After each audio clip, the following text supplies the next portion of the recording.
हमारे चैनल से जुड़ने के लिए YouTube पर अमीर हसन नेटवर्क को अभी सब्सक्राइब करें। के लिए अल्लाह ने ख्वाजा गरीब नवाज को भेज दिया और जब ख्वाजा गरीब नवाज ने फसल तैयार कर दी और फसल तैयार हो गई तो कहीं ऐसा ना हो कि कीड़े मकोड़े तैयार शुदा फसल को खा जाएं, तो अल्लाह ने कीड़ों मकोड़ों को मारने के लिए बरेली की धरती पर इमाम अहमद रजा औलाद कितनी थी इसके बारे में मुअर्रिखीन के दरमियान इख्तिलाफ है।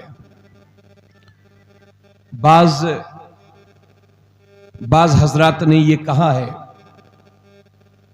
कि सरकार फातिह खैबर मौला अली रजी अल्लाह तआला अन्हु के 14 या 18 बेटे थे, जिनमें 3 बेटे हजरत इमाम हसन और हजरत इमाम हुसैन और हजरत मोहसिन, ये हजरत सैयदा तैयबा फातिमा ज़हरा के बतन पाक से हैं।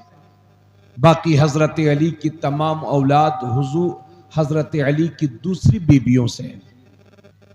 और जब तक सैयदा फातिमा ज़हरा हजरत अली के निकाह में रही तब तक हजरत अली ने कोई दूसरा निकाह नहीं फरमाया था। उनके बाद दूसरे निकाह फरमाए, उनसे भी औलाद हुई। उन्हीं में आपके एक बेटे हैं दुनिया जिन्हें हजरत मोहम्मद बिन हनफिया कहती है, उनका नाम है मोहम्मद, और हनफिया वो कबीले की तरफ मंसूब हो गए। मोहम्मद बिन हनफिया ये हजरत अली के बेटे हैं और उन्हीं की औलाद में से हजरत सैयदना सलार मसूद गाजी है। बोलिए सुभान अल्लाह। है ना, सैयद आपके नाम के साथ जो सैयद बोला जाता है ये आपका लक़ब है, और सालार का माना होता है, आप हजरात जिसे इंग्लिश में मार्शल कहते हैं, है ना जी, सिपा सालार जी, फौज का सरपरस्त, उसको सालार कहते हैं। और माशाल्लाह गाजी, दुनिया जानती है कि सरकारे सैयदना सलार मसूद गाजी शहीद हुए हैं। गाजी उसे कहते हैं जो जिंदा मैदान जिहाद में गया, अल्लाह के दीन के लिए लड़ा और कामयाबी के साथ जिंदा वापस हो गया, उसे गाजी कहते हैं। और शहीद उसे कहते हैं जो मैदान जिहाद में पहुंचा, अल्लाह की रजा के लिए उसने लड़ाई लड़ी और अल्लाह के दीन की खातिर उसने जाम शहादत नोश कर लिया, उसे शहीद कहते हैं। तो दुनिया में अक्सर लोग वो हैं जो या तो शहीद होते हैं या गाजी होते हैं, लेकिन मेरे बहराइच का सरकार सैयदना सलार मसूद गाजी ऐसी शख्सियत हैं जो शहीद भी हैं और गाजी भी हैं। सुभान अल्लाह। जो शहीद भी हैं और गाजी भी हैं। शहीद ऐसे हैं कि 1000 बरस पहले शहीद हुए हैं, और गाजी ऐसे हैं कि कोई दिन ऐसा नहीं है जिस दिन उनके मज़ारे पुर अनवार पर फूलों का नजराना न पेश किया जाता। बोलो सुभान अल्लाह, सुभान अल्लाह। वो गाजी भी हैं, वो शहीद भी हैं। बोलो सुभान अल्लाह। बात समझ में आ रही है कि नहीं? इंशाअल्लाह इस हवाले से आपको आपके सामने अर्ज करूंगा। 21 रजबुल मुरज्जब 404 हिजरी यानी 15 फरवरी 1015 ईसवी में इतवार के दिन सुबह सादिक के वक्त में अजमेर शरीफ की धरती पर सरकार सैयदना सलार मसूद गाजी पैदा हुए। सुभान अल्लाह, माशाअल्लाह। कहां पैदा हुए आप? ख्वाजा गरीब नवाज की आमद से तकरीबन 180 बरस पहले जी सरकार गाजी अजमेर शरीफ में पैदा हुए। माशाअल्लाह। और उनकी दास्तान इंशाअल्लाह मैं अर्ज करूंगा। 18 बरस की उम्र में वो शहीद हुए, यानी 21 रजबुल मुरज्जब 405 हिजरी, 4 नहीं 5, 405 हिजरी 15 फरवरी 1015 ईसवी इतवार का दिन, यह आपकी पैदाइश का दिन है। और 14 रजबुल मुरज्जब 421 हिजरी 425 से 26 25 हिजरी यानी 1033 ईसवी 15 जून को सरकार गाजी रज़ी अल्लाह तआला अन्हु बहराइच में शहीद हुए। ईसवी तारीख के एतबार से आपकी उम्र 18 बरस हुई जब शहीद हुए, और हिजरी तारीख के लिहाज से जब आप शहीद हुए तो आपकी उम्र 21 बरस की। चूंकि हिजरी तारीख में और ईसवी तारीख में हर 30 साल में तकरीबन 1 साल का फर्क आ जाता है। ठीक है, तो अजमेर शरीफ की सरजमीन पर पैदा हुए। तो अजमेर शरीफ तो साहब पहले ही से खैर बरकत वाला था। फिर अल्लाह का करम हुआ, अल्लाह ने हमें हमारे सरों के साथ हमें इंसाफ करने के लिए अपनी बारगाह में सजदा पेश करने के लिए अल्लाह ने हमारी किस्मत को बुलंद फरमाया। और मदीना शरीफ से मेरे नबी ने हुक्म फरमाया, मोइनुद्दीन तुम हिंदुस्तान चले जाओ। सुभान अल्लाह। तो सरकार गरीब नवाज रज़ी अल्लाह तआला अन्हु दुनिया भर का दौरा करते हुए इस हिंदुस्तान में तशरीफ लाए। और हजरत गिरामी दिल्ली से अजमेर शरीफ तक सरकार ख्वाजा गरीब नवाज रज़ी अल्लाह तआला अन्हु ने 90 लाख लोगों को कलमा पढ़ा के मुसलमान बना। सुभान अल्लाह। तो हमारे लिए सरकार गाजी की दास्तान भी बड़ी अहम है, और सरकार गरीब नवाज भी हमारे लिए बड़ी अजमत वाले हैं। सुभान अल्लाह। यही मजे की बात यह भी है कि जो गाजी से मोहब्बत करता है वही अजमेर के ख्वाजा से मोहब्बत करते हैं। सुभान अल्लाह। अल्लाह का शुक्र है। तो इन बुजुर्गों ने हमारे लिए इस मुल्क में इस्लाम के लिए जमीन तैयार की है। तवज्जो चाहूंगा, एक बात है जो मैं कभी कभी अर्ज करता हूं, किसी किताब में, आसिफ भाई तवज्जो से सुन लीजिए, किसी किताब में मैंने पढ़ा नहीं है, मेरी जो समझ में आया वो मैं अर्ज कर रहा हूं, और उम्मीद है कि मेरी बातों से इंशाल्लाह आप भी महजूज होंगे। हजरात, हम लोग किसानी भी करते हैं, आप हजरात में से भी बहुत सारे लोग किसानी करते होंगे। आपने देखा होगा कि जब हमें अच्छी फसल चाहिए, धान चाहिए, गेहूं चाहिए या दीगर गल्ले चाहिए, तो हम उसके लिए जमीन को तैयार करते हैं, क्योंकि पत्थरों पर सब्जियां नहीं उगती, पथरीली जमीन पर फसलें तैयार नहीं होती। हजरत गिरामी, पहले हमें जमीन को तैयार करना पड़ता है, और जब जमीन जोत दी जाती है, जमीन हमवार कर दी जाती है, तो फिर फसल उगाने के लिए हमें उस जमीन में दाना डालना पड़ता है, और वो दाना अल्लाह के हुक्म से उसे पानी दिया जाता है, और फिर वो बालें उगना शुरू होती हैं, गल्ले उगना शुरू होते हैं, छोटे छोटे पेड़ उगना शुरू होते हैं। अल्लाह का फजल करम होता है, फिर वो फसल तैयार होती है। लेकिन दाना उस वक्त तक हमारे घर नहीं पहुंचेगा जब तक कि उस फसल में लगने वाले कीड़ों मकोड़ों से हम फसल को बचाएंगे नहीं। अगर कीड़ों मकोड़ों का इलाज हम नहीं करेंगे, दवाई के जरिए से कीड़ों मकोड़ों को हम नहीं मारेंगे, तो न गेहूं हमारे घर पहुंच सकता है, न धान हमारे घर पहुंच सकता है, न दीगर जो है दालें हमारे घर पहुंच सकती हैं। तो यही हाल है, पहले जमीन तैयार की जाती है, उसके बाद उसमें फसल उगाई जाती है, उसके बाद फसल को बचाने के लिए कीड़ों मकोड़ों को मारा जाता है।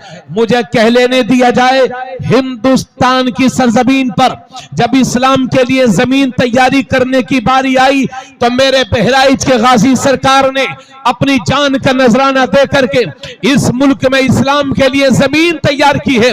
और जब जमीन तैयार हो गई तो तैयार शुदा जमीन पर फसल नारे तकबीर, नारे रिसालत, मसलके आला हसरत, उलमाए अहले सुन्नत जिंदाबाद जिंदाबाद। बहुत अच्छे से, क्या नुक्ता है, इसलिए माशाल्लाह, अल्लाह का वाह फजल है। वाह इसलिए अल्लाह का फजल है वाह, सुभान अल्लाह। कि हम सारे बुजुर्गों से मोहब्बत करते हैं। जोर से बोलो सुभान अल्लाह। आगे बात में होगी, पहले एक बात और अर्ज कर दूं। देखिए, आजकल लोग थोड़ा पढ़ लिख जाते हैं तो वो लोगों को दीन की नॉलेज देते हैं। कहीं कहीं कुछ पढ़ गए, मास्टर साहब हो गए, वो दीन को बताते हैं। छोटे मोटे डॉक्टर हो गए या बड़े डॉक्टर हो गए तो वो लोगों को दीन समझा रहे हैं। कोई इंजीनियर साहब हो गए तो वो समझा रहे हैं, ये हुजूर की सुन्नत है, ये हुजूर की हदीस है, ऐसा करना चाहिए, वैसा करना चाहिए। तबरेज़ आलम कादरी कहता है कि जिसने डॉक्टर से या इंजीनियर से दीन सीखा है वो गुमराह हुआ है। वाह वाह, जिसने डॉक्टर से या वो एक भगोड़ा है, मलेशिया में रह रहा है, डॉक्टर खलनायक। जिसने दीन उससे सीखा वो गड्ढे में गया। वो एक पड़ोसी मुल्क पाकिस्तान का इंजीनियर मिर्जा है। जिसने इंजीनियर से दीन सीखा वो गुमराह हुआ है। इसलिए मैं इंजीनियर साहिबान, मास्टर साहिबान, डॉक्टर साहिबान से कहूंगा, डॉक्टर साहब आप मरीज का सर्वे, मरीज का जायजा लेने के बाद नुस्खा तो अच्छा लिख सकते हो। इंजीनियर साहब आप बेहतरीन तरीके से सड़क तो नाप सकते हो, मगर दीन तुम्हारे बस का नहीं है। दीन सिर्फ उलमा ही बताएंगे। इसलिए मैं अर्ज करता हूं, सुभान अल्लाह, दीन आलिमों से सीखिए। जिसने डॉक्टर्स से, इंजीनियर्स से, मास्टर से दीन सीखा है वो गुमराह हुआ है। अब एक हदीस शरीफ पढ़ रहा हूं, चूंकि गाजी सरकार की बात ही, इसको अलग मत समझिएगा, बस 2 मिनट के लिए रुकिए। अल्लाह के नबी सल्लल्लाहु अलैहि वसल्लम फरमाते हैं, तिरमिजी शरीफ की हदीस है, आका करीम सल्लल्लाहु अलैहि वसल्लम फरमाते हैं, मेरी उम्मत पर एक वक्त जरूर ऐसा आएगा जैसा कि बनी इसराइल पर आया था, हज़वन नाल बिन नाल, बिल्कुल हू बहू एक दूसरे के जैसा वक्त आएगा। हज़वन नाल बिन नाल, जैसे जूता जूते के बराबर होता है, एक जूता दूसरे जूते के बराबर होता है, साइज में, मटेरियल में, कलर में, स्टाइल में एक जूता दूसरे जूते की मिस्ल होता है। इसी तरह आका फरमाते हैं, मेरी उम्मत पर एक वक्त जरूर ऐसा आएगा जैसा कि बनी इसराइल पर आया था।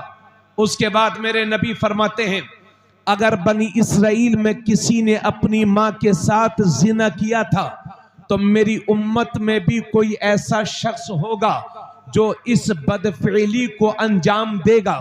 उसके बाद मेरे नबी इरशाद फरमाते हैं, इन्न बनी इसराइल तफर्रक़त अला सनतैन व सबईन मिल्ला व तफ्तरिक़ु उम्मती अला सलासिन व सबईन मिल्ला कुल्लुहुम फिन्नार इल्ला मिल्लतन वाहिदा। क़ालू मन है या रसूल अल्लाह? क़ाल मा अना अलैहि व अस्हाबी। वाह वाह, बैठो बैठो बैठो, इधर आ जाओ, आराम से बैठो। अरे एक बार कहना मान लिया करो यार, तकरीर छोड़कर तुमसे दरखास्त करने बैठ जाओ। ये फटी हुई पैंट मत पहने करो, फटी हुई पैंट फटीचर लोग पहनते हैं।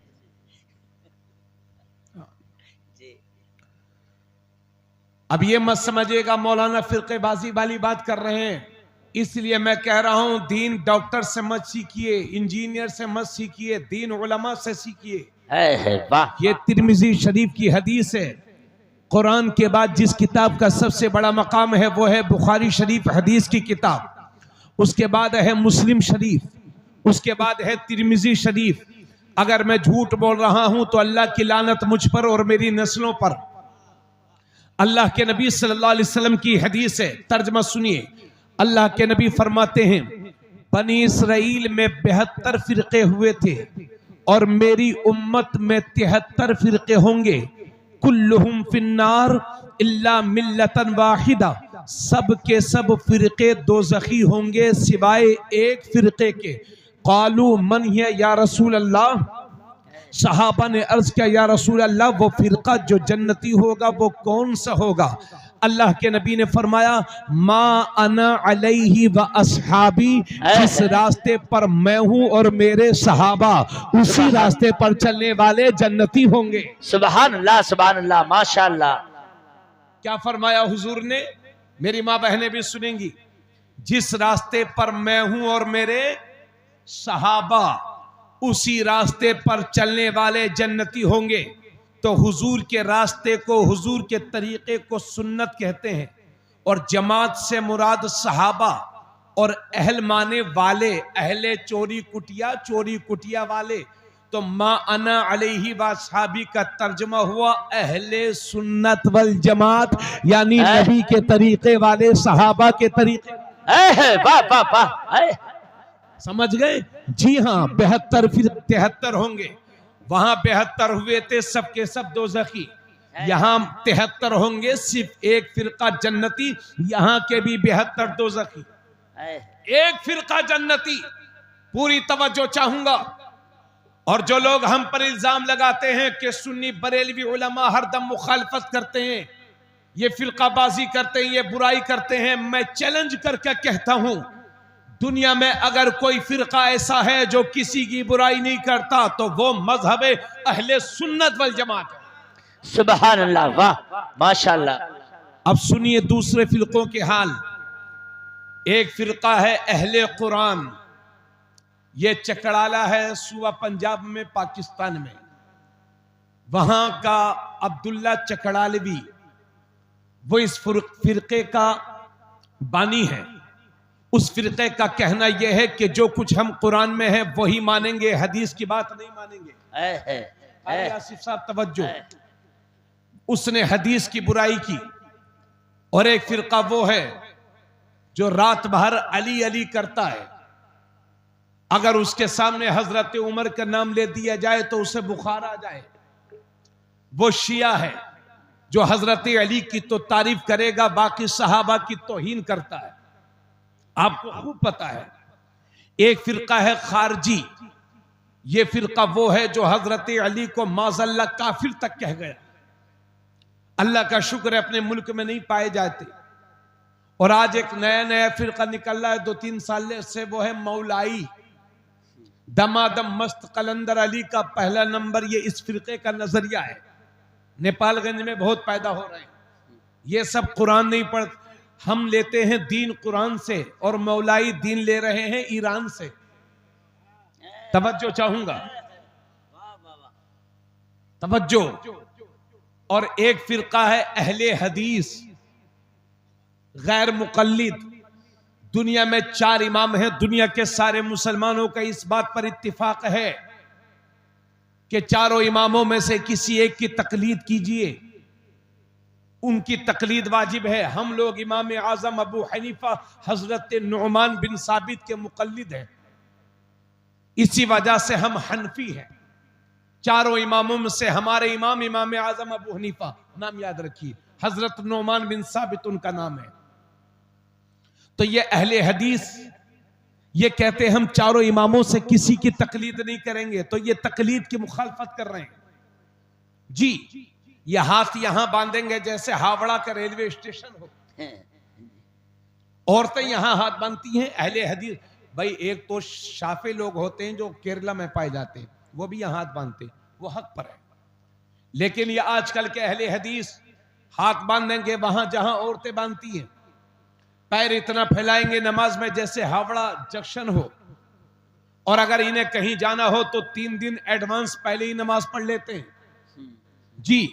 इनके यहां चाहे 1000 बार तलाक दो, चाहे 1 लाख बार, एक ही तलाक मानी जाती है।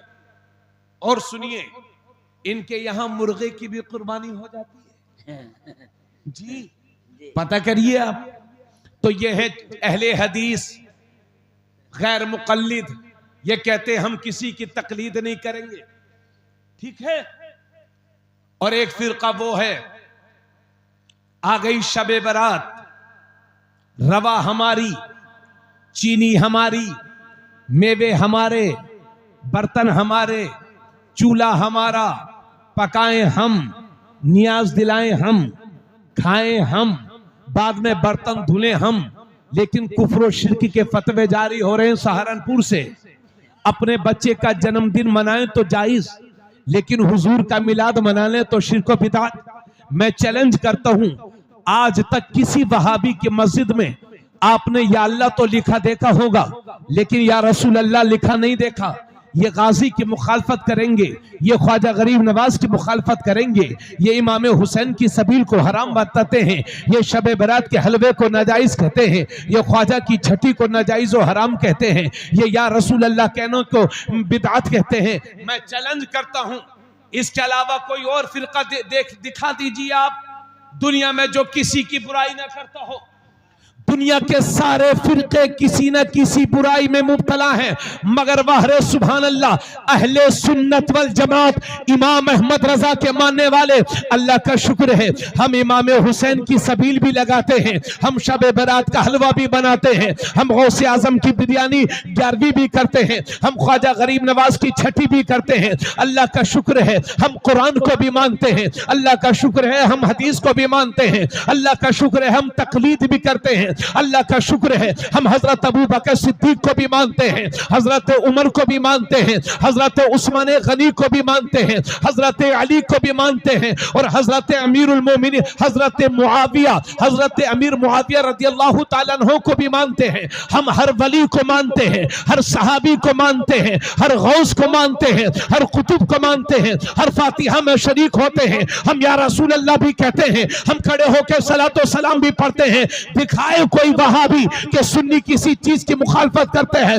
और ये भी मजे की बात है, ये भी अल्लाह का शुक्र है इस पर कि जो औलिया अल्लाह से मोहब्बत करते हैं वो सबसे मोहब्बत करते हैं। यही वजह है जो इमाम अहमद रजा का है वही गाजी सरकार का है, जो गाजी सरकार का है वही देवा के बारी से पाक का है। और क्लियर सुन लो, जो इमाम अहमद रजा का नहीं वो देवा के बारी से पाक का नहीं, जो देवा के बारी से पाक का नहीं वो किचोछा के मखदूम का नहीं, जो किचोछा के मखदूम का नहीं वो बहराइच के गाजी सरकार का नहीं, जो गाजी सरकार का नहीं वो कलियर के साबिर पिया का नहीं, जो कलियर के साबिर पिया का नहीं वो निजामुद्दीन औलिया का नहीं, जो निजामुद्दीन का नहीं वो अजमेर के ख्वाजा का नहीं, जो अजमेर के ख्वाजा का नहीं वो बगदाद के गौस का नहीं, जो बगदाद के गौस का नहीं वो करबला के हुसैन का नहीं, जो हुसैन का नहीं वो अली का नहीं, जो अली का नहीं वो उस्मान का नहीं, जो उस्मान का नहीं वो उमर का नहीं, जो उमर का नहीं वो अबू बकर का नहीं, जो अबू बकर का नहीं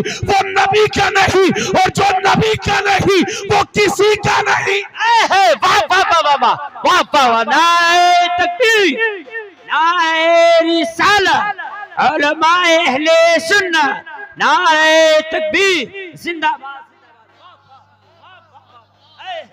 माशाअल्लाह माशाअल्लाह, बोलिए सुभान अल्लाह, वाह वाह वाह वाह, जिंदाबाद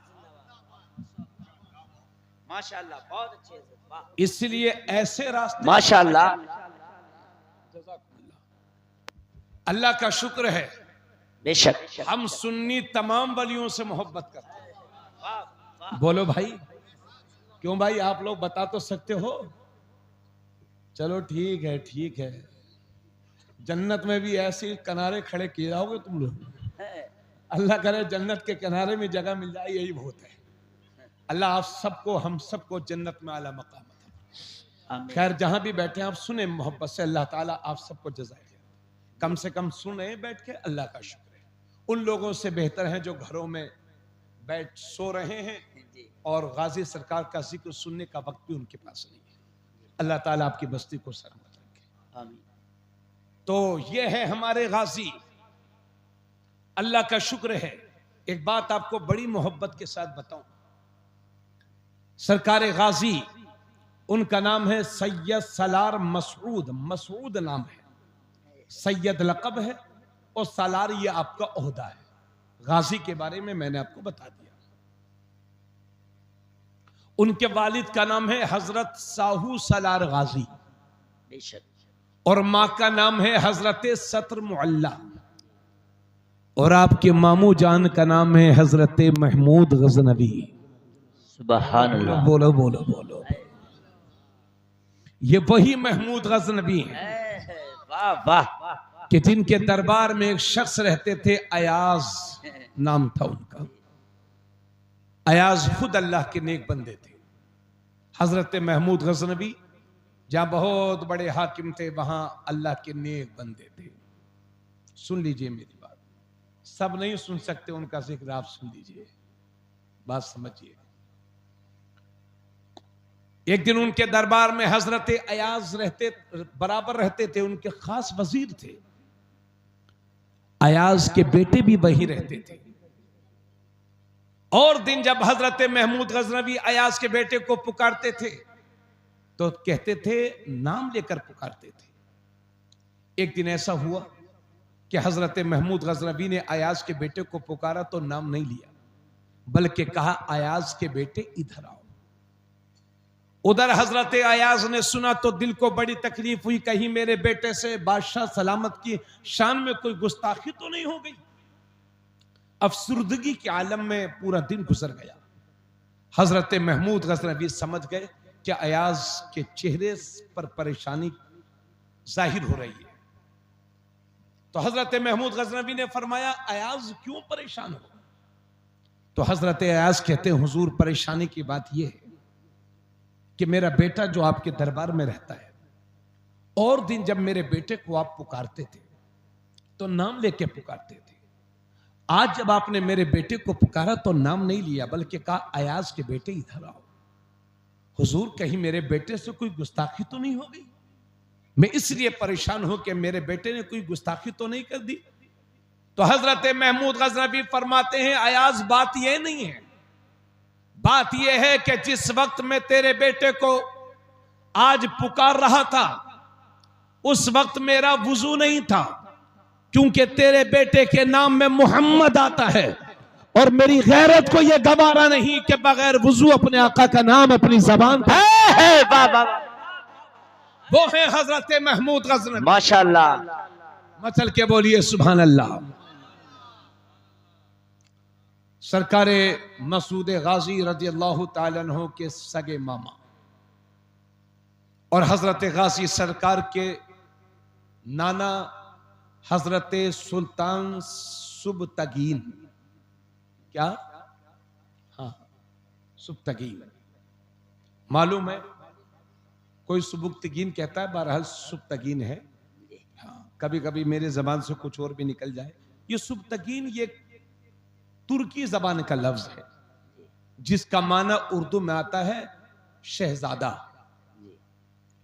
ये कोई बहुत बड़े घर की औलाद नहीं थे, एक खानदान से थे और अपने जरिए माश, इनका जरिए माश शिकार करना था। जंगलों में जाते थे, शिकार करते थे, मेहनत मजदूरी किया करते थे। कोई बहुत बड़ी खानदानी शख्सियत नहीं थे वो। एक दिन ये हुआ, शिकार करते करते घने जंगल में तशरीफ ले गए। एक हिरनी दिखाई दी, हिरनी, उसका एक छोटा सा बच्चा था हिरनी का। आप अपने घोड़े के से उसकी तरफ जा रहे हैं और हिरनी आगे आगे जा रही है। कुछ देर के बाद हिरनी दूर पहुंच गई और उसका छोटा बच्चा वहां रह गया। हजरत सुबतगीन, सुल्तान सुबतगीन उस हिरनी के बच्चे को उठा करके ले आए, अपने साथ ला रहे हैं, अपने घर की तरफ आ रहे हैं। मां तो मां होती है, हिरनी से रहा ना गया, दौड़ी दौड़ी अपने बच्चे की तलाश में आ रही है। हजरत सुल्तान सुबतगीन ने देखा कि हिरनी आ रही है तो आपको देखकर बड़ा ताज्जुब हुआ, चूंकि उसका बच्चा उन्हीं के पास था। और हिरनी अपने बेचैनी के आलम में अपने सर को कभी उधर मारती है, कभी उधर मारती है। हजरत समझ गए और उसका बच्चा जो है उसको वापस कर दिया, हिरनी का बच्चा छोड़ दिया। हिरनी ने अपनी गोद में लिया उस बच्चे को। मां मां होती है, चाहे वो इंसानों में हो चाहे जानवर में। मां अपने बच्चे से प्यार कर रही है और फिर दूर ले जाकर के हजरत सुबतगीन क्या देखते हैं कि वो हिरनी सर को ऊपर उठा करके बार बार सर ऊपर उठा रही है और अपनी जबान में कुछ कह रही है। अल्लाह जाने क्या कह रही थी।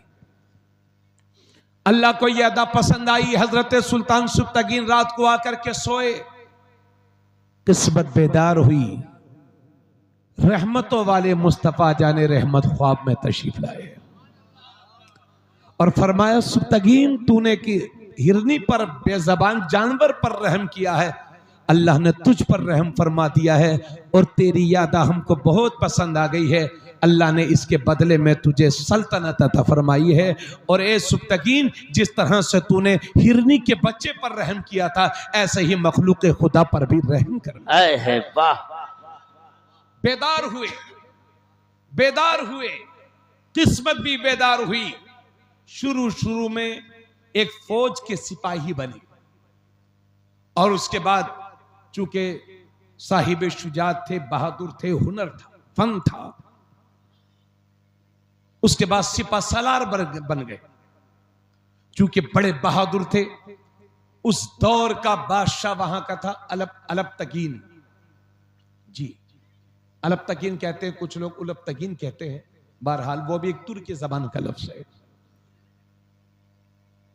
उनको इनकी बहादुरी बड़ी पसंद आई और ये फैसला किया कि अपनी बेटी के साथ उनका रिश्ता हजरत सुल्तान सुबतकीन का रिश्ता कर दिया। फिर वो मौका आया कि सुल्तान अबतकीन बीमार पड़ गए और उनके एक बेटे थे अबू इसहाक, उनका भी इंतकाल हो गया। अब उमूर सल्तनत को अंजाम कौन दे? तो सल्तनत के जिम्मेदारों में मशवरा हुआ और यह तय पाया कि उलबतकीन के दामाद सुबतकीन को सल्तनत की जिम्मेदारी सौंप दी जाए। तो इस लिहाज से हजरत सुल्तान सुबतकीन सल्तनत गजनबिया के पहले हाकिम बने और गजनी सल्तनत का आगाज उनके दौर से शुरू हुआ।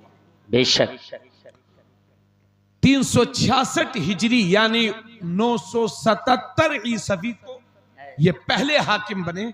उसके बाद 997 ईसवी तक ये सुल्तान रहे। बेशक अल्लाह के नेक बंदे, उन्हीं की बेटी है हजरत सत्र मुअल्ला, है जो सरकार गाजी की माँ है। सुभान अल्लाह, बोलो सुभान अल्लाह। उन्हीं के बेटे हैं हजरत महमूद गजनबी। हजरत गिरामी उनके बाद हजरत महमूद गजनबी अपने वालिद साहब की जगह पर बैठे और गजनी के बादशाह बने। हजरत सुल्तान महमूद गजनबी के दौर में हिंदुस्तान को फतेह करने की बारी आई तो हजरत साहू सलार गाजी, जो शमशीर जनी तीर अंदाजी जानते थे, फन के बड़े माहिर थे, उनको यह जिम्मेदारी दी गई कि हिंदुस्तान में जाकर के हालात को देखें। और हजरत सुल्तान सुबतकीन ने अपनी बेटी का निकाह उनके फन की महारत को देखते हुए हजरत साहू सलार गाजी के साथ कर दिया। बात समझ रहे हैं? गाजी सरकार के वालिद साहब। चूंकि उस वक्त हिंदुस्तान अजमेर शरीफ की जो सरजमीन है, ये इस पूरे इंग्लिस्तान का करीम हिस्सा था। पहले दिल्ली राजधानी होने से पहले, यानी अंग्रेजों के दौर से पहले और मुगलिया दौर में भी अजमेर एक बड़ा हल्का रहा है और शहंशाहों ने वहां पर अपनी हुकूमत के कामों को अंजाम दिया। अजमेर में अजमेर तशरीफ लाए, अल्लाह का करम हुआ, हजरत साहू सलार गाजी की मुलाकात हजरत खिज़्र अलैहिस्सलाम से हुई। सुभान अल्लाह, वाह माशाअल्लाह। ये बाप से ही रिश्ता चला रहा था जो हर 40 मिनट में तशरीफ लाते हैं, माशाअल्लाह। हाँ, तो हजरत खिज़्र अलैहिस्सलाम से हजरत साहू सलार गाजी की मुलाकात हुई। हजरत खिज़्र अलैहिस्सलाम ने फरमाया, साहू सलार तुझे मुबारक हो, अल्लाह की तरफ से तेरे लिए 2 खुशखबरी है। सुभान अल्लाह। पहली खुशखबरी ये कि तुझे अल्लाह ऐसा बेटा देने वाला है जिसके नाम की वजह से कयामत तक तेरा नाम भी रोशन रहे। वाह वाह वाह वाह। और दूसरी खुशखबरी ये है कि अल्लाह तेरे नूरे नजर की वजह से हिंदुस्तान में इस्लाम का सूरज चमकाएगा। सुभान अल्लाह। कयामत तक हिंदुस्तान में इस्लाम का सूरज चमकता रहे। सुभान अल्लाह। और उसके बाद इरशाद फरमाया, 2 रकात नमाज अदा कर लो। इस तरह से अदा करो कि सूरे फातिहा के बाद सूरे नस्र, इज़ा जा नस्रुल्लाहि वल फतह 11-11 बार पढ़ी जाए। और सजदे में जाने के बाद कुरान करीम में कुछ है, मुझे याद नहीं आ रहा है, वो पढ़ना था। आपने दुआ मांगी, हजरत खिज़र अलैहिस्सलाम ने फरमाया उसको पढ़ करके दुआ मांग लेना। और साथ में एक सेब दिया, कहा आधा टुकड़ा तुम खा लेना, आधा टुकड़ा अपनी बीवी को खिला देना। अल्लाह का फजल करम हुआ और गजनी से हजरत सत्र मुअल्ला को आपके शोहर हजरत साहू सलार गाजी के पास अजमेर शरीफ भेजा गया। 8 शव्वालुल मुकर्रम 404 हिजरी को हजरत सत्र मुअल्ला गाजी साहब की मां अजमेर शरीफ पहुंची।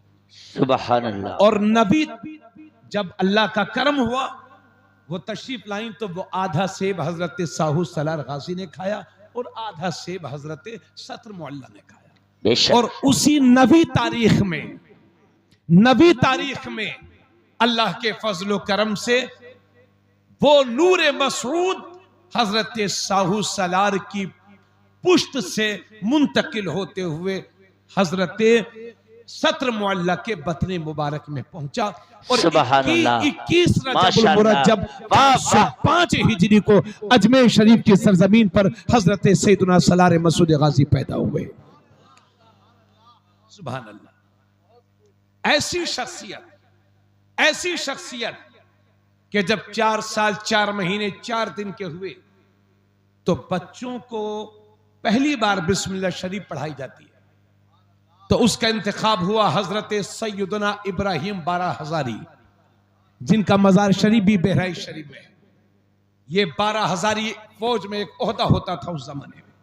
और हजरत महमूद गजनवी के अजीम सालार थे, उनकी फौज का एक अहम हिस्सा थे हजरत सैयदना इब्राहिम बारा हजारी। उन्होंने हजरत सरकार गाजी को बिस्मिल्लाह शरीफ पढ़ाई तो बदले में हजरत साहू सलार गाजी ने 4 घोड़े और बहुत सारे जवाहरात और तोहफे ताहीफ अता फरमाए। उन्होंने ही पढ़ाना शुरू किया क्योंकि हजरत सैयदना इब्राहिम बारा हजारी जहां उलूम जाहिरा से आरास्ता पैरास्ता थे, वहीं उलूम बातिना से भी वो मुज़य्यन थे। यानी उन्हें उलूम जाहिर भी आते थे और सुलूक की मनाजिल भी वो तय कर चुके थे। एक पहुंचा हुआ बंदा, अल्लाह के नेक बंदा, उन्होंने पढ़ाना शुरू किया। और 9 साल की उम्र में हजरत सैयदना सलार मसूद गाजी तमाम उलूम जाहिरिया से फारिग हो गए। यानी 9 साल की उम्र में फारिग हो गए, पूरे आलिम बन गए। सुभान अल्लाह, माशाअल्लाह माशाअल्लाह। और साथ ही साथ आलिम भी बने, तलवार चलाना भी सीखे, तीर चलाना भी सीखे, चूंकि उस दौर में उसकी भी जरूरत थी। 10 साल की उम्र हुई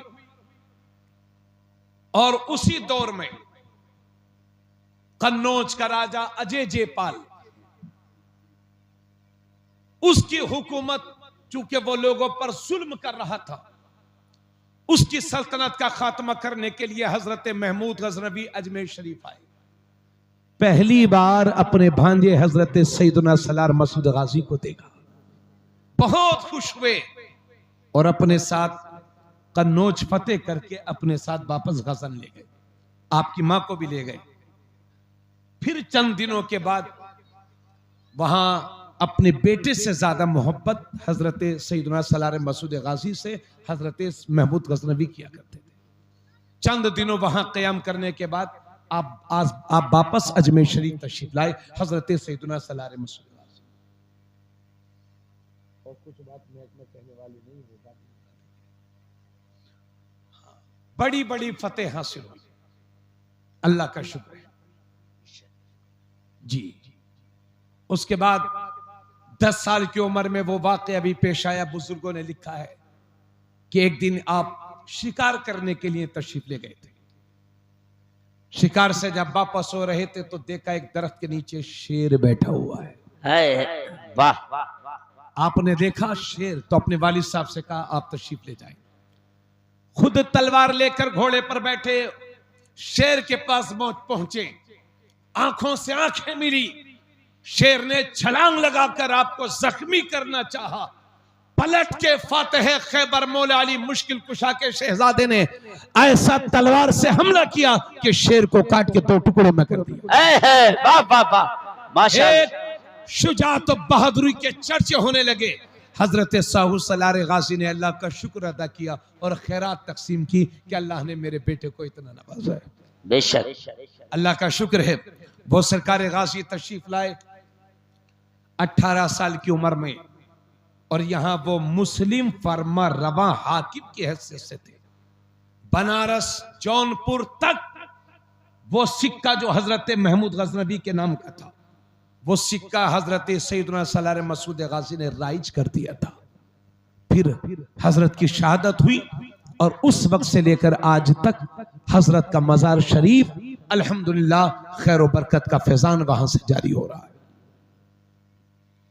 वो सरकार गाजी के शाह आलम अहमदाबादी, उनके हवाले से लिखा गया है कि वो अपने मामलात में सरकार गरीब नवाज की तरफ तसर्रुफ करते थे, सरकार गरीब नवाज की तरफ लो लगाते थे।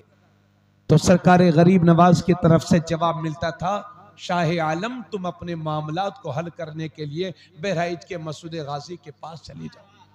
सुभान अल्लाह। ये ख्वाजा गरीब नवाज उन्हें हुक्म फरमाते थे। और एक मौका वो भी आया कि दिल्ली में हजरत ख्वाजा कुतुबुद्दीन बख्तियार काकी जिस तशरीफ फरमाया है उनके करीब में जो कब्रिस्तान है, एक साहब वहां मंजिलें तय करने के लिए बहुत दिनों से चिल्ला कर रहे थे, लेकिन कुछ मयसर नहीं आ रहा था।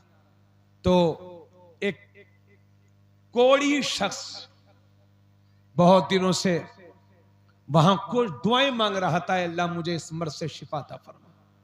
एक दिन कर्म हुआ, सरकार गाजी की सवारी पहुंची, दस्ते पाक रखा और हमेशा के लिए वो मर्ज खत्म हो गया और आप घोड़े से वापस रवाना हो जाते हैं।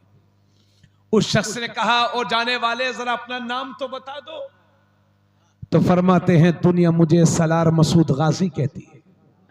उसके बाद फरमाते हैं, हर वली की विलायत की देग में नमक मेरे हाथों से डाला जाता है। वाह वाह वाह। अरे भाई, बिरयानी चाहे मटेरियल जितना अच्छा हो, मगर जब तक नमक नहीं होगा बिरयानी की लज्जत पूरी हासिल नहीं होगी। सरकार गाजी कहते हैं कि अल्लाह ने मुझे उस अजमत से नवाजा है कि हर वली की विलायत की देग में नमक मेरे हाथ से डाला जाए। जिंदाबाद जिंदाबाद। सैयदना सलार मसूद गाजी, सुभान अल्लाह, उनके कमालात, उनके फजाइल, अल्लाह का शुक्र है। हमारे उस्ताद अल्लामा मुफ्ती शब्बीर हसन साहब अलैहि रहमा, उन्होंने नानपारा में 10 साल पढ़ाया। आप जानते होंगे 50 साल तक उन्होंने बुखारी शरीफ पढ़ाई। तशरीफ लाए, बात समझ में आ रही है आपकी? उनके साथ में जब रौनाही में पढ़ता था, अयोध्या में बड़ा मदरसा है अल जामियतुल इस्लामिया रौनाही, जब मैं पढ़ता था तो हजरत अक्सर और बेशतर मुझे बहराइच शरीफ में हाजिरी दिलाने लाते थे, खुद भी तशरीफ लाते थे। मैं हजरत की खिदमत में रहता था तो मेरे लिए भी दुआएं करते थे। मैं तो रामपुर का हूं, बरी शरीफ के आगे, लेकिन अल्हम्दुलिल्लाह नानपारा में पढ़ा रहा हूं। मुझे क्या मालूम था कि हजरत मुझे क्यों ला रहे हैं। अब मुझे पता चलता कि शायद हजरत मुझे इसलिए लाते थे कि तुम्हें बहराइच में रहना है।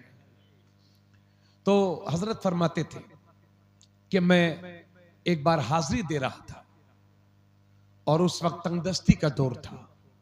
मैं सरकार गाजी के आस्थाने पर खड़ा था, अचानक से आंखें बंद करके दुआएं मांग रहा था।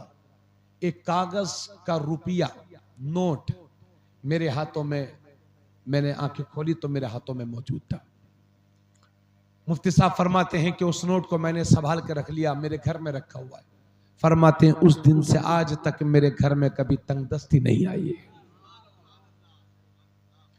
कितने कोढ़ के मरीज, सफेद दाग के मरीज पूरे हिंदुस्तान से आते हैं और डंके की चोट पर मेरे गाजी उन्हें शिफा देते हैं। गड़े मुर्दे उखाड़ने से कोई फायदा नहीं है। गाजी के दुष्ट चाहने वाले भी लाखों में हैं, दुश्मन भी बहुत हैं। दुश्मनों ने बहुत कोशिश की कि गाजी के कातिल का नाम जिंदा हो जाए, गाजी का नाम खत्म हो जाए, लेकिन 1000 बरस का जमाना गवाही देगा कि गाजी सरकार की अजमत का सूरज न कल छुपा था, ना छुपा है, न इंशाल्लाह सुबह क़यामत तक न सुबह क़यामत तक छुपेगा।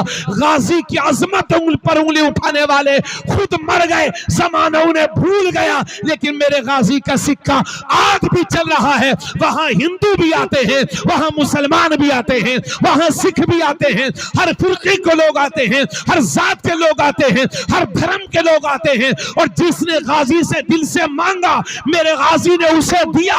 इसलिए मैं कहता हूं मिट गए मिटते हैं, मिट जाएंगे आधा तेरे, ना मिटा है ना मिटेगा कभी चर्चा तेरा। माशाअल्लाह, वाह वाह वाह वाह, जिंदाबाद जिंदाबाद, सुभान अल्लाह, नारे तकबीर, नारे रिसालत।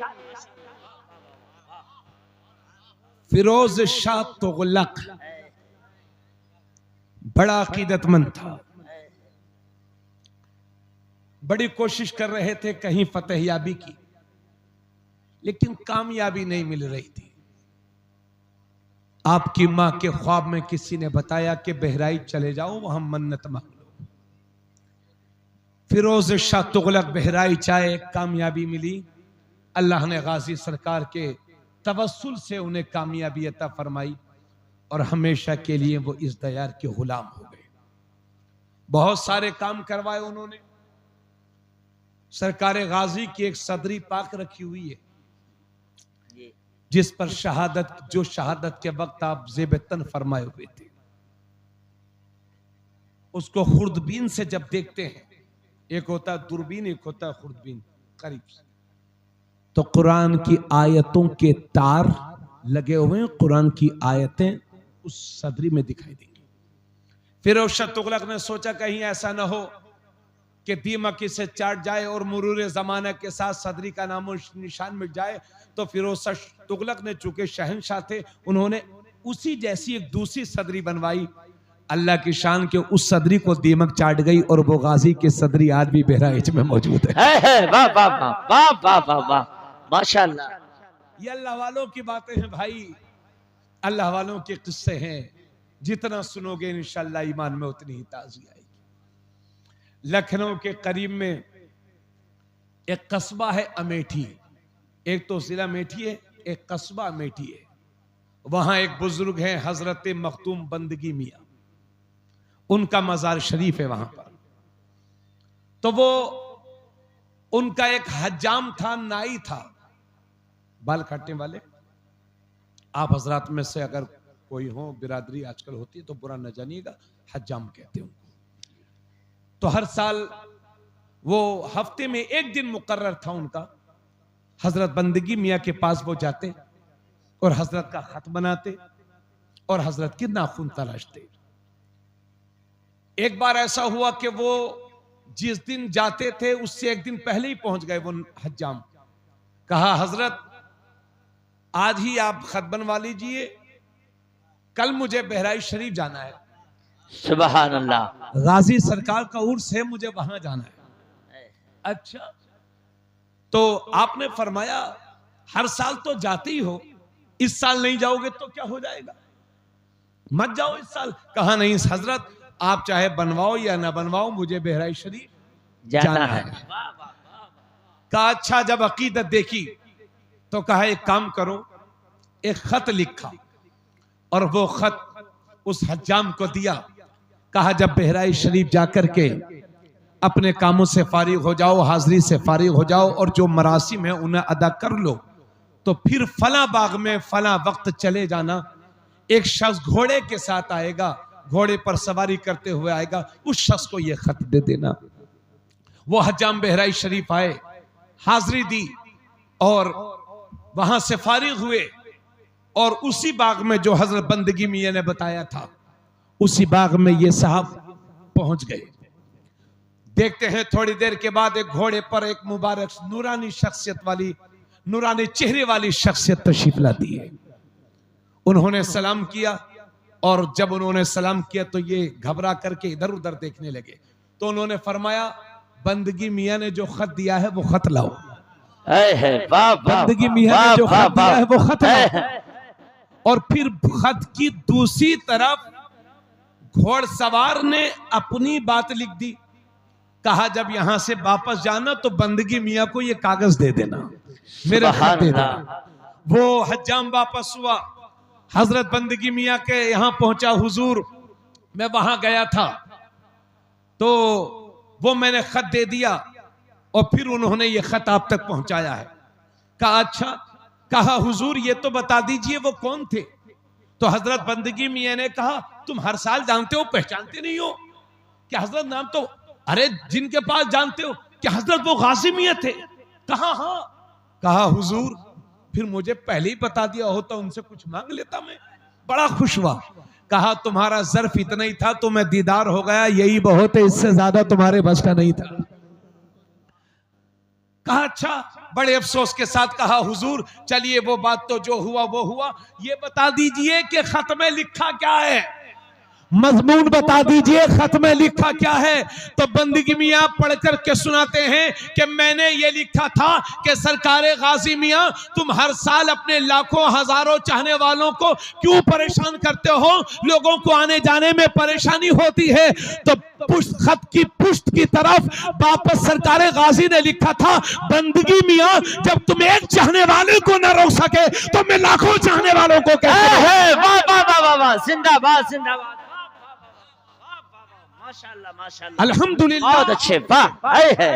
आज भी उनका रूहानी तसर्रुफात आज भी जारी है बेशक। अल्हम्दुलिल्लाह। और अमा मुसलमान तो मुसलमान, कितने गैर मुस्लिम अल्लाह का शुक्र है दरगाह शरीफ में आते है ना। एक बार अभी मैं पीछे गया तो मैंने देखा पूरे बाबा बैठे हुए थे। मैंने सोचा फोटो लेके लखनऊ तक पहुंचा दूं, मगर फिर मैंने सोचा बात बढ़ जाएगी, अच्छा नहीं है। पूरे बाबा बैठे हुए थे, दरगाह शरीफ के अंदर भी गए थे। उन्हें अकीदत है गाजी सरकार से।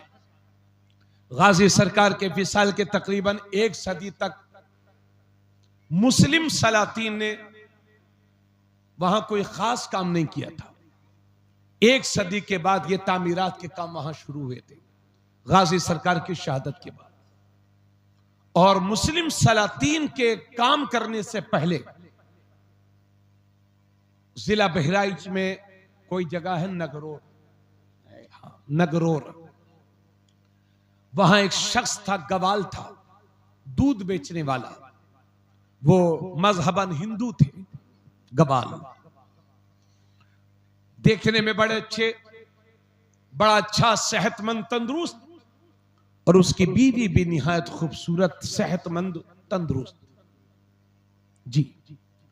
लेकिन शादी के बहुत साल गुजरने के बाद भी उनके यहां कोई बच्चा नहीं हो रहा था। बड़ी उम्मीद होती है, बड़ी तमन्ना होती है कि शादी के बाद उस घर में कोई फूल खिले, बच्चे पैदा हों, अल्लाह की रहमतों का ज़ुहूर हो, लेकिन खुदा को यह मंजूर ना था। बहुत कोशिश की लेकिन घर में कोई औलाद ना हो सकी। उधर मां अपने बेटे से जासू नाम था उस शख्स का, गवाल था वो, दूध बेचने वाला, गाय पालने वाला। उसकी मां ने कहा बेटे देख कितने दिन हो गए इंतजार करते करते, तू कब तक इंतजार करेगा, अब ऐसा कर ले दूसरी शादी का इंतजाम कर, दूसरी शादी के बारे में सोच। जासू कहता है मां मुझे एक बीवी से औलाद नहीं मिली तो क्या जरूरी है कि दूसरी बीवी से औलाद मिल जाए? क्या मैं अल्लाह से भगवान से जबरदस्ती खींच करके ले आऊंगा क्या? अगर मेरे नसीब में औलाद होगी तो इसी से मिल जाएगी, वरना दूसरे से भी नहीं मिल सकती। मां कहती रही बेटे दूसरे शादी की तैयारी करो, लेकिन बेटा तैयार नहीं था। बिलाखिर मां ने धीरे धीरे अपने बहू को कोसना शुरू किया, कभी इस बहाने, कभी उस बहाने, कभी उस बहाने। फिर एक दिन बहू जब सब्र न कर सकी तो बोली मां मैं तुम्हारी बेटी के मिस्र हूं, जो चाहो वो साफ साफ कह दो, तुम्हारे दिल में है क्या? तो वो बहू वो सास कहती है कि है क्या मेरे दिल में, इतने दिन हो गए तुमसे कुछ औलाद नहीं हुई, और बांझ औरत को तो मुंह भी देखना पाप है, मैं ये चाहती थी कि तुम्हारी औलाद हो, अब तुम्हारी औलाद नहीं हो रही है तो मैंने अपने लड़के से कहा दूसरी शादी कर ले, मगर तुमने उसे अपने झांसे में फांस लिया, वो भी तैयार नहीं है, मैं क्या करूं। इस तरीके से जब सुनाना शुरू किया तो उस बिचारी ने रोते रोते हिचकियां भर ली।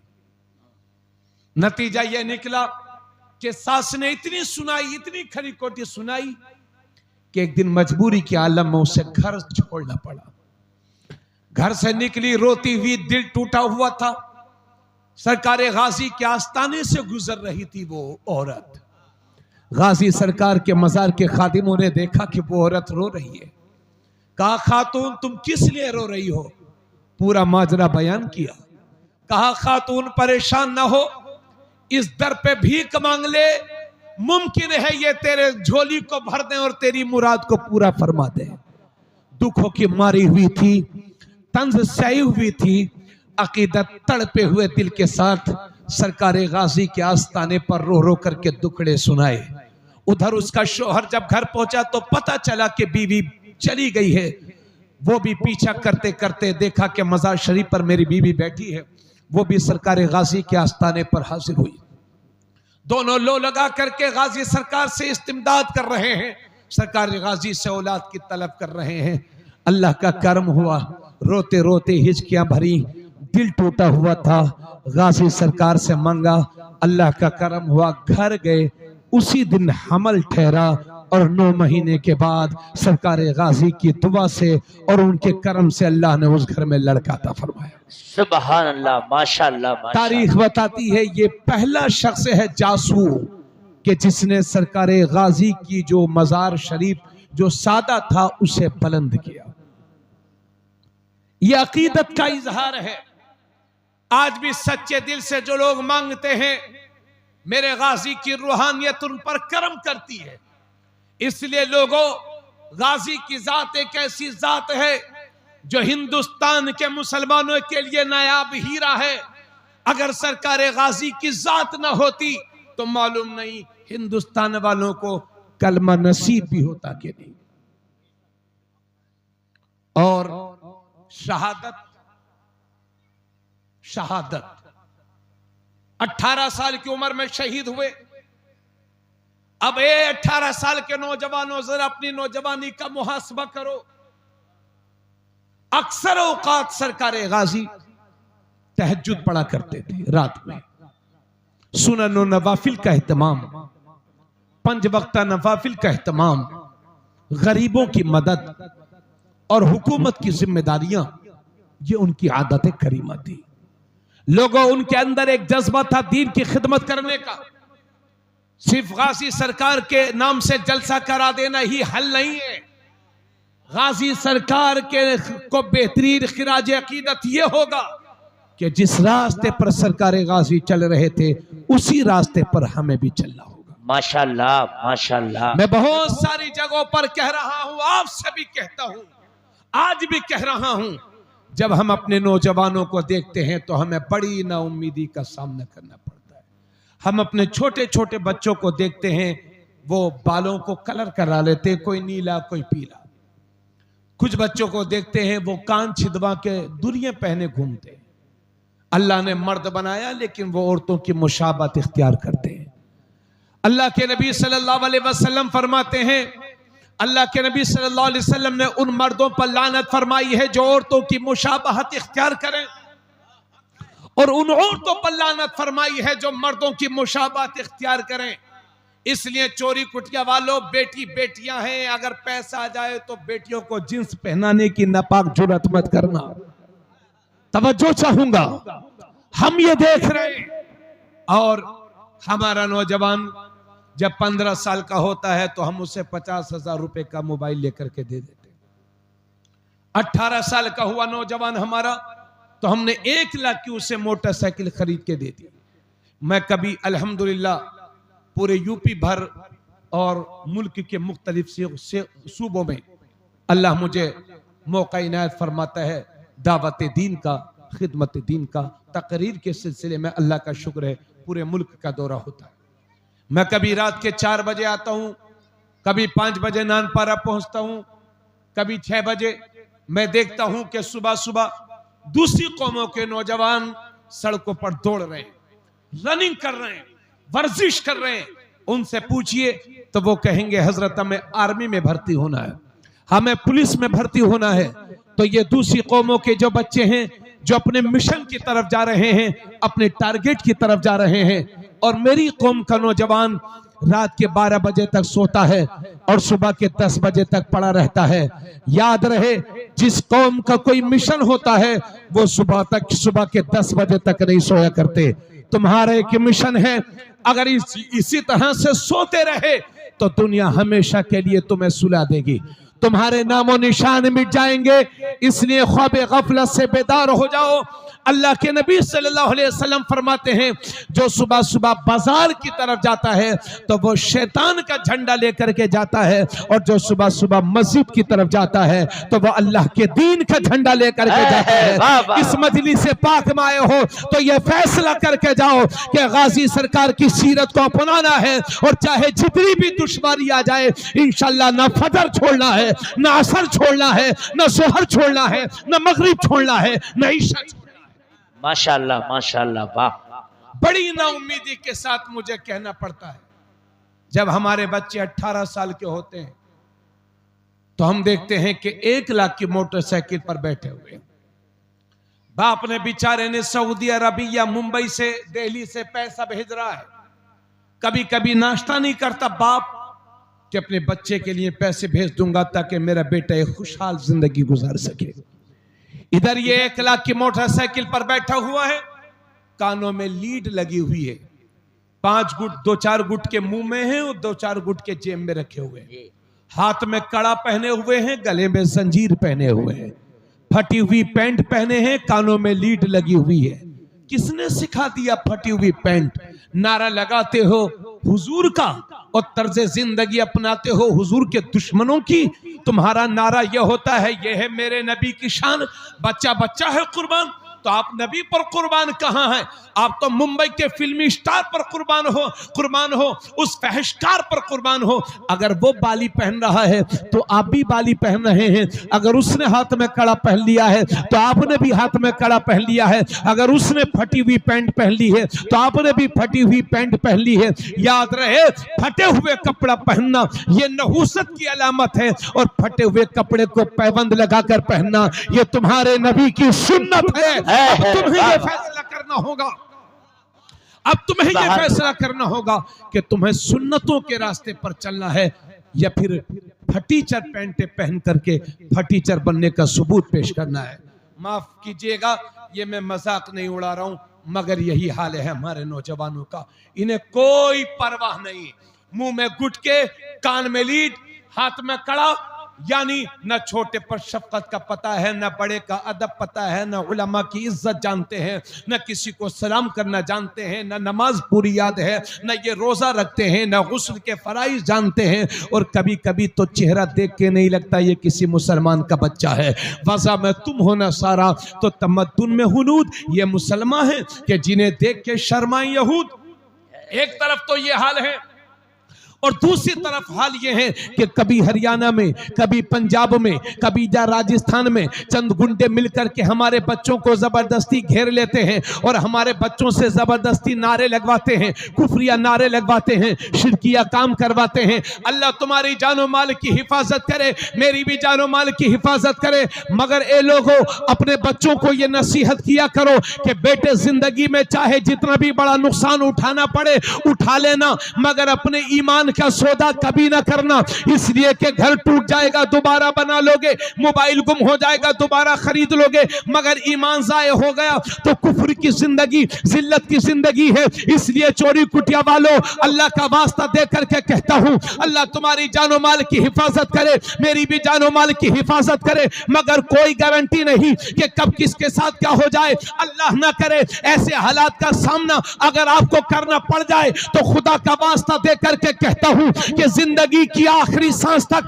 अपने ईमान की हिफाजत करना, आखिरी दम तक ला इलाहा इल्लल्लाह बोलते रहना, आखिरी दम तक अपनी जबान को कुफ्र और शिर्क की गिलाजत से पाक रखना, क्योंकि अगर मौत का वक्त नहीं आया है तो कोई मार नहीं सकता, और मौत का वक्त आ गया है तो कोई बचा नहीं सकता, मगर जिंदगी की आखिरी सांस तक ला इलाहा इल्लल्लाह बोलते रहना, क्योंकि इसी हालत में अगर मर भी जाओगे तो शहीद कहलाओगे और बच जाओगे तो गाजी कहलाओगे। सुभान अल्लाह, सुभान अल्लाह, सुभान अल्लाह, माशाअल्लाह, जिंदाबाद जिंदाबाद, माशाअल्लाह। किसी भी हालत में अपने ईमान का सौदा ना करना। सियासी लोग ये कहते हैं कि उलमा को अपनी तकरीर में सियासी बात नहीं करनी चाहिए। बिल्कुल नहीं करनी चाहिए। उलमा का काम वाज़ो नसीहत है, मगर मैं सियासी लोगों से भी कहूंगा कि नेता उतने ही बनो कि जितने में आपका ईमान खतरे में ना पड़ने पाए। आप अपनी जिंदगी में कोई भी इलेक्शन लड़े, मगर कभी कोई ऐसा काम ना करना कि आपको ईमान से हाथ धोना पड़े, क्योंकि ईमान प्रधानी और चेयरमैनी नहीं है जो हर 5 साल में आती जाती हो।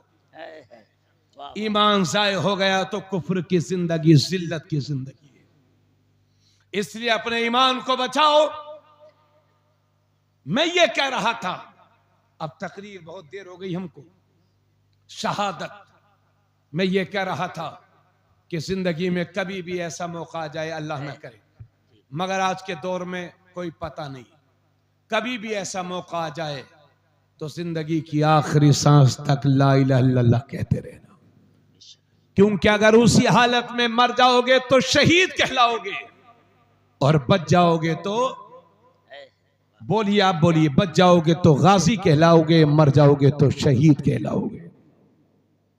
शहादत, शहादत किसे कहते हैं? शहादत, शहादत हम ये समझते हैं कि जब शहीद मरता है तो उसे बड़ी तकलीफ होती है। जब वाक़यात करबो बला हम सुनते हैं तो हमारी रूह कांपने लगती है। लेकिन आपको मालूम है, हदीस शरीफ में लिखा है, हदीस शरीफ में, कि शहीद को मरते वक्त उतनी ही तकलीफ होती है जितना चूंटी काट ले या चुटकी ले लो। जैसे आप लोग हंसी मजाक में ऐसे करते हैं ना, तो जितना चुटकी लेने से या चूंटी के काटने से तकलीफ होती है, उतना ही शहीद को अल्लाह के नाम पर कटने के वक्त होती है। अभी जितने लोग दुनिया से जा चुके हैं, चोरी कुटिया के जितने लोग दुनिया से जा चुके हैं, अभी कोई जन्नत में नहीं गया है। सब अपनी अपनी कब्रों में जन्नत की हवाएं आ रही हैं, जन्नती लिबास है, जन्नती बिछोना है, कोई जन्नत में नहीं गया। और अंबिया किराम का वहां जन्नत में रहना वो उनका मौजज़ा था। सिर्फ शहीदों की रूहें ऐसी रूहें होती हैं जो जब चाहती हैं सब्ज परिंदों के जिस्म में शामिल होती हैं और जन्नत की सैर करती हैं और जन्नत के मेवे खाती हैं। बेशक, सुभान अल्लाह। हजरत उमर हमेशा ये दुआ करते थे, अल्लाह मुझे जब भी मौत देना तो शहादत की मौत देना, और जब भी मौत देना अपने नबी के शहर में मौत देना। लोग सोचते थे कि उमर नबी का शहर भी मांगते हैं, मदीना भी मांगते हैं और शहादत भी मांगते हैं, जबकि मदीने में तो लड़ाई हराम है। मगर उस वक्त उनकी दुआ मकबूल मालूम हुई जब मिंबर रसूल पर नमाज पढ़ाने के लिए हजरत उमर जा रहे हैं और एक मजूसी ने हमला किया और आप शहीद हो गए। इस तरह से शहादत भी मिली और नबी का शहर मदीना भी मिला। हजरत उस्मान गनी भी शहीद हुए हैं, इमाम हुसैन भी शहीद हुए हैं, इमाम हसन को भी जहर दे करके शहीद किया गया। ठीक है, हजरत कासिम, हजरत अब्बास अलमबरदार, हजरत अली के कई बेटे, अहले बैत के 17 अफराद करबला में शहीद हुए हैं। आप लोग तो कभी दुआ मांगते नहीं, बस यही दुआ मांगते हो, अल्लाह हमारे धान हो जाए, हमारे गेहूं हो जाए। अच्छी बात है भाई, धान गेहूं मांगो, मगर कभी ये भी दुआ मांग लिया करो, अल्लाह शहादत की मौत देना। माशाअल्लाह, किस्मत वालों को मिलती है। और अल्लाह क़यामत के दिन सबसे पूछेगा, जन्नती जन्नत में होंगे, जहन्नमी जहन्नम में। अल्लाह जन्नतियों से पूछेगा, कोई आखिरी ख्वाहिश हो तो बताओ, जन्नत से कहीं जाना चाहते हो? तो सारे जन्नती कहेंगे, मौला करीम बड़ी मुश्किल से तो तेरी जन्नत मिली है, यहां से कहां जाएंगे? मौला करीम ना भेज यहां से कहीं और। फिर मेरा रब शहीदों से फरमाएगा, कहीं जाना चाहते हो? तो शहीद अर्ज करेंगे, मौला करीम हम ये चाहते हैं कि जन्नत से हमें जाने की इजाजत मिले, फिर वही मैदान हो, वही तलवार हो, वही तेरे दुश्मनों के सर हो, और तेरे नाम पर लड़ते लड़ते हम जामे शहादत नोश कर जाएं। मौला जो मजा तेरे नाम पे कटने में मिला था वो तेरी जन्नत में नहीं मिलता। वाह वाह वाह वाह वाह वाह, जिंदाबाद जिंदाबाद, माशाअल्लाह। गाजी की शहादत को सलाम। वो मजलूम नहीं है, वो मखदूम है, वो महकूम नहीं है, वो हाकिम है। बहराइच के मुसलमानों के, हिंदुस्तान के मुसलमानों के दिलों पर मेरे गाजी हुकूमत कर रहे हैं, माशाअल्लाह। अल्लाह ताला उनके साये को, उनके फैजान को आम फरमाए। और आपसे गुजारिश ये भी करता हूं कि सुन्नियत के रास्ते पर चले।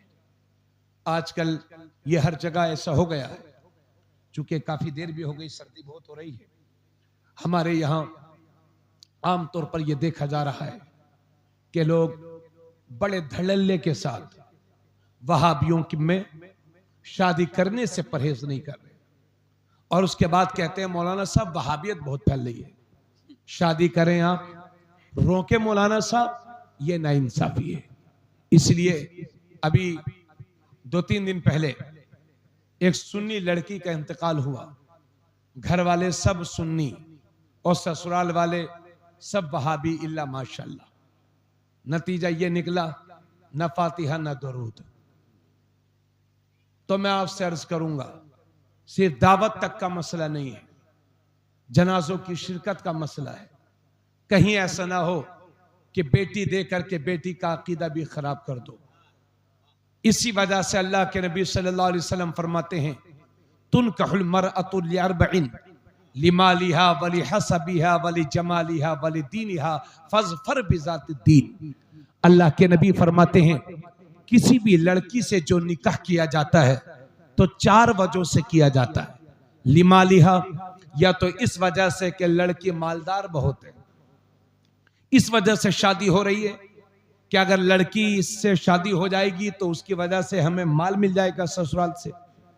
वली हसबिहा, या इस वजह से कि लड़की बड़े खानदान की है, अगर बड़े खानदान का मैं दामाद बन जाऊंगा तो मेरी भी इज्जत में 4 चांद लग जाएंगे। वली जमालिहा, या इस वजह से कि लड़की खूबसूरत बहुत है। 3 वजह।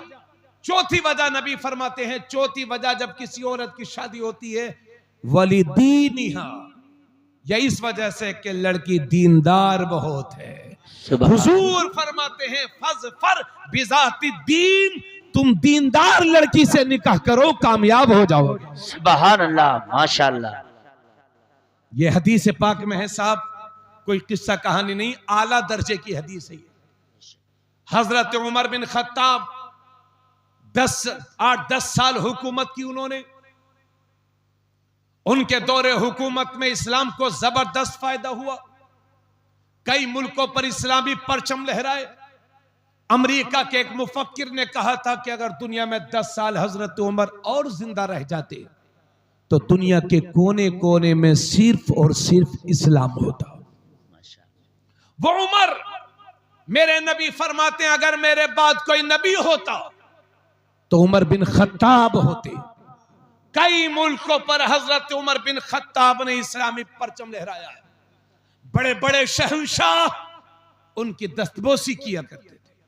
अपने वक्त के शहंशाह हजरत उमर के फरमान पर अमल किया करते थे। उनकी आदत थी कि रात में गश्त किया करते थे, बस्ती का जायजा लेते थे, तन्हा जाते थे, कहीं मखलूक खुदा परेशान तो नहीं है।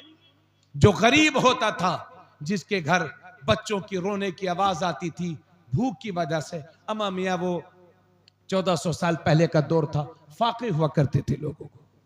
हजरत उमर उनके घर तक अनाज पहुंचाते। एक दिन, तवज्जो चाहूंगा, एक दिन गश्त करते करते एक घर में पहुंचे तो आपके कानों तक एक आवाज पहुंची। दो औरतें बातें कर रही थी और उन दोनों के बोलने की आवाज हजरत उमर के कानों तक पहुंच रही थी। जब आपने आवाज सुनी तो उस घर के करीब हो गए, दरवाजे पर कान लगाए तो दरअसल बात यह थी कि वो एक मां और बेटी दोनों बात कर रही थी। मां दूध बेचा करती थी दूध, और वो दूध में पानी मिलाना चाहती थी। तब उसकी बेटी ने कहा, मां, अगर हजरत अमीरुल मोमिनीन उमर बिन खत्ताब नहीं देख रहे हैं तो कम से कम वो नहीं देख रहे हैं तो अल्लाह से डर, अल्लाह तो देख रहा है। वाह वाह वाह। हजरत उमर को उसकी ये बात इतनी पसंद आई, फौरन वहां से अपने घर गए और उसी वक्त अपने बेटे हजरत आसिम का रिश्ता उस लड़की के लिए भेज दिया जो अपनी मां को दीनदारी सिखा रही थी, अल्लाह से डरने की बात। सुभान अल्लाह, उसकी दीनदारी, माशाअल्लाह माशाअल्लाह, जिंदाबाद जिंदाबाद, वाह। इसलिए मैं कहता हूं नियत अच्छी रखो। अगर दामाद की 1 लाख रुपए तनख्वाह है, एसी में बैठता है लेकिन सूदी कारोबार करता है, जब बदअकीदा है तो उस 1 लाख कमाने वाले से, बदअकीदे से खेत का वो मजदूर अच्छा है जो रोजाना 300 कमाता है मगर सच्चा आशिक रसूल है। माशाअल्लाह, वाह, सुभान अल्लाह। इसलिए मैं आपसे गुजारिश करता हूं, इमाम अहमद रजा का मसलक यही राह हक है, राह निजात है। आज के दौर में इमाम अहमद रजा की तालीमात हमारे लिए निजात की राह हमवार कर रही है। इसलिए आओ सुन्नियत के रास्ते पर चलो।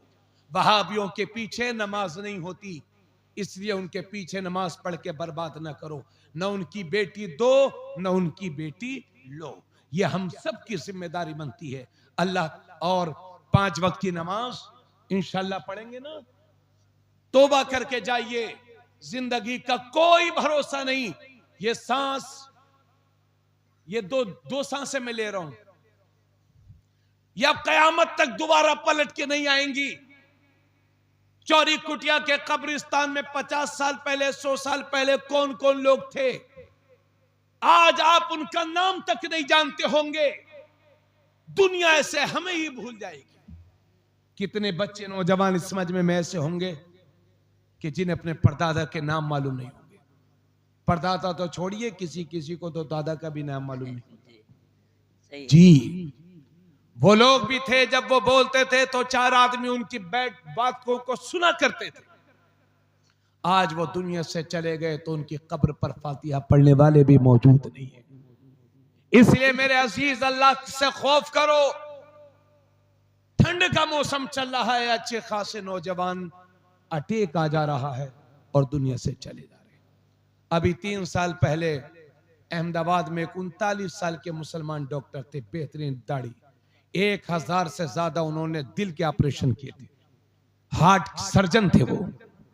1000 से ज्यादा ऑपरेशन करने वाले को खुद अटैक आया और 39 साल की उम्र में वो डॉक्टर दुनिया से चल बसा। अभी 2 महीने